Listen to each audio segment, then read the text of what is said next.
વ્યવસ્થિત એકદમ બનાવ્યું છે જો જોયું હા અહીંયા ગાડી આ બે સંખ્યા લખી છે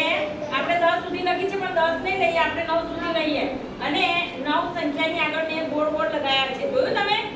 એને કાગળના ગોળ કાપીને જે સંખ્યા છે એના પ્રમાણમાં એટલા લગાવ્યા છે તો તમારે શું કરવાનું છે બધાએ પ્રવૃત્તિ કરવાની છે કે 9 સુધીની સંખ્યામાં જેટલી સંખ્યા લખી છે અને આ ગોળ છે એની અંદર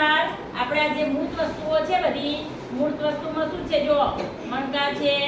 આ મોટા મણકા નાના મણકા પછી આ કાગળના મણકા લખોટી છે પછી નાના મણકા છે ચોકલેટ છે બરાબર અને આ સીતાફળના બિયા છે શું છે સીતાફળના બિયા તો એ આપણે અહીંયા આની અંદર મૂળ વસ્તુની ગણતરી કરવાની છે એટલે એમાં મૂકવાનું છે તો આપણે જો આવી રીતે ગણીશું કે પહેલા 1 કરે છે એટલે આપણે 1 મૂકીશું પછી 2 છે તો 2 ચોકલેટ મૂકવાની બરાબર પછી 3 છે તો 3 મૂકીશું ચોકલેટ એવી રીતે મણકા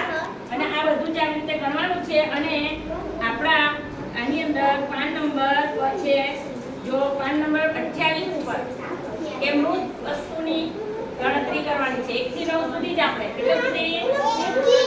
અને પછી એક પ્રવૃત્તિ કરીશું એટલે જો આ પક્ષીઓ છે 1 થી 9 છે એ છે બરાબર આ છે આ બધી પ્રવૃત્તિ આપણને કરવાનું આવડશે અને એ પ્રમાણે પછી આપણે આને જો આવડી આંકડા લખ્યા છે અહીંયા પણ આપણે એ રીતે જે સંખ્યા લખી છે એ રીતે આપણે અમૃત વસ્તુ મૂકવાની છે અને અહીંયા દોરવાની છે આપણે દોરીશું આમાં રંગ પૂરવાના છે બરાબર અમૃત વસ્તુની અંદર જેટલી છે એટલી એવી રીતે આપણે અહીંયા આટલે સુધી આ કરીશું આ પ્રવૃત્તિ બધાએ